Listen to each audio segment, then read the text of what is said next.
Thank you for the Committee of AIDS APHPBA 2021 for giving me the opportunity to speak in this forum.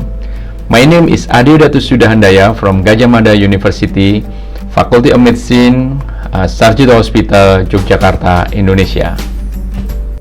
Longitudinal pancreaticojejunostomy is one of the open surgical technique for pancreatic duct stone. Pancreatic duct stone is very rare, occurring with an incidence of approximately less than 1% in the general population.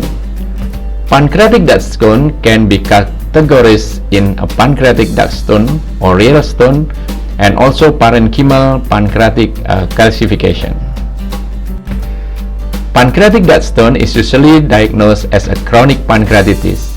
It is difficult to make a specific diagnosis because it has no specific clinical manifestation. Currently, there is no laboratory test that have specific indexes to indicate a pancreatic duct stone.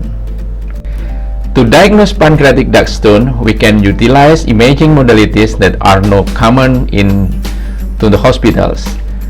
These modalities can be used in order: ultrasonography or USG, brain abdominal radiogram, computed tomography or CT scan, endoscopic retrograde cholangiopancreatography or ERCP, and also magnetic resonance cholangiopancreatography or MRCP. By placing the USG probe around epigastrium area, we can visualize the opacity in the projection of pancreatic ducts that may indicate presence of pancreatic duct stones. In plain abdominal X-ray, we can visualize the opacity in the upper median quadrant that may indicate presence of pancreatic duct stone. In the image shown, there are multiple opacities forming chain-like patterns. There is a strong suggestion of presence of ductal stone. In developing countries, may of pancreatic duct stone is diagnosed based on the clinical examination, USG, and also plain abdominal X-ray to minimize the cost of diagnosis and treatment. CT scan is done to determine the extent of inflammation of the pancreas to differentiate between acute and chronic pancreatitis. It also gives us information about the dilatation of pancreatic ducts and the specific location of the opacity, whether it is in the ducts or the parenchyma. The use of MRCP will further visualize the opacity and the extent of dilatation of the pancreatic ducts. The opacity in the pancreatic duct can be easily identified on the axial view on the MRCP as shown in the image on the right with red arrow. Management of pancreatic duct stone. The main objective of the management is to successfully remove the pancreatic duct stone. The removal of stone will alleviate or decrease the pain, eventually improve pancreatic function. It will also return the ducts to its normal size and revert the ductography change due to chronic pancreatitis. Pancreatic duct stone (ERCP) is currently the leading methods for diagnosis and treatment. It is considered as non-invasive and safe to be repeated. The indication for treatment with ERCP are estimated 3 stones or less, which are confined in the head and body of the pancreas. Absence of restricted pancreatic ducts, pancreatic ducts stone diameter equal or less than 10 mm and non-impacted stones. Large stones can be removed with a special modified metallic stent.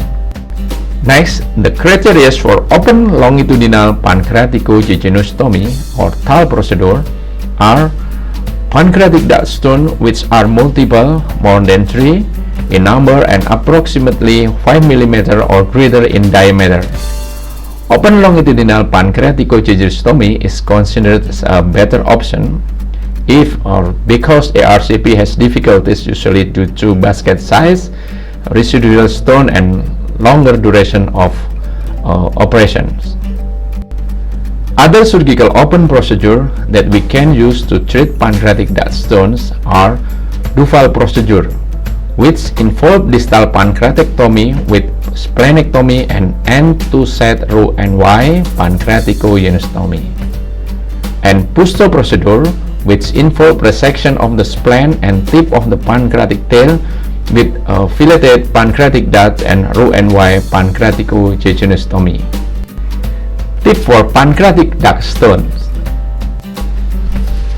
Multiple pancreatic duct stones with concomitant primary choledochal stone is a rare case, yet we sometimes encounter.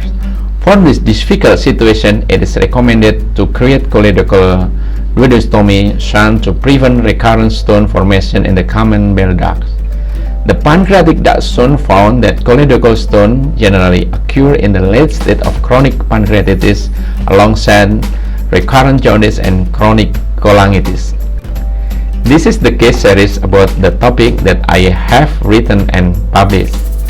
We encountered such case and decided to make a study due to its interesting nature, and we want to see the effectiveness of surgical procedure for treating concomitant pancreatic duct stone and choledochal stone. In this difficult case, or in this case, ERCP is not possible to be performed because there are multiple large stones in the pancreatic ducts. The combination of longitudinal pancreaticojejunostomy, Roux-en-Y and choledochal-duodenostomy is much more beneficial because not only it effectively removes the pancreatic duct stone, the surgical procedure also prevents recurrence of common bile ducts and pancreatic duct stone. We perform combination of longitudinal pancreaticojejunostomy, Roux-en-Y and choledochal-duodenostomy under general anesthesia. With left subcostal incision, then we opening the gastrocolic ligament. Pancreatic duct was opened after confirming it by palpating the stone and aspirating the pancreatic juice. Stone then was removed. We also opened the common bile ducts to explore the distal part and removing the stone. Combined longitudinal pancreaticojejunostomy, Roux-en-Y and choledochal-duodenostomy, we suturing with simple suture with a SIG 3.0. The post-surgery picture shows us pancreatic duct stone and choledochal stones. Pancreatic duct stone usually absence of specific clinical manifestation and also laboratory tests. Abdominal X-ray and BNO-EVP, the visual show us bilateral renal Staghorn calculi in this picture, and our diagnosis is a suspected because of bilateral Staghorn renal, so we diagnose as a bilateral Staghorn renal stone. The absence of specific clinical manifestation and specific laboratory tests often result in misdiagnosis even with simple imaging modalities.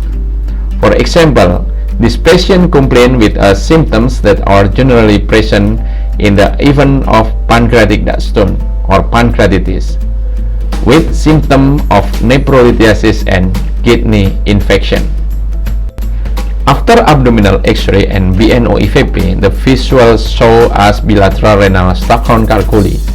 However, on closer inspection, there are actually pancreatic duct stone located in the head and tail of the pancreas. The stone formation make a Staghorn-like appearance. Therefore, imaging modalities is very important to diagnose pancreatic duct stone. For imaging modalities, MRCP has the highest level of sensitivity and diagnosis pancreatic duct stone. Postoperative finding and reconstruction pancreatic duct stone located in the head and tail of the pancreas shown in this picture. The stone formation make a Staghorn-like appearance in the preoperative diagnosis. In conclusion, absence of specific clinical manifestation and laboratory tests make it difficult to diagnose pancreatic duct stone. For imaging modalities, ultrasonography and abdominal X-ray are commonly used, but MRCP has the highest sensitivity for diagnosing pancreatic duct stone. Longitudinal pancreaticojejunostomy, Roux-en-Y, is safe and effective for large and multiple pancreatic duct stone with size of more than 5 mm or greater and more than 3 stones. The longitudinal pancreaticojejunostomy combined with choledochal-duodenostomy is also safe and effective for pancreatic duct stone with concomitant primary choledochal stone. The combined procedure effectively resolves jaundice and recurrent pain caused by chronic pancreatitis. Okay, thank you.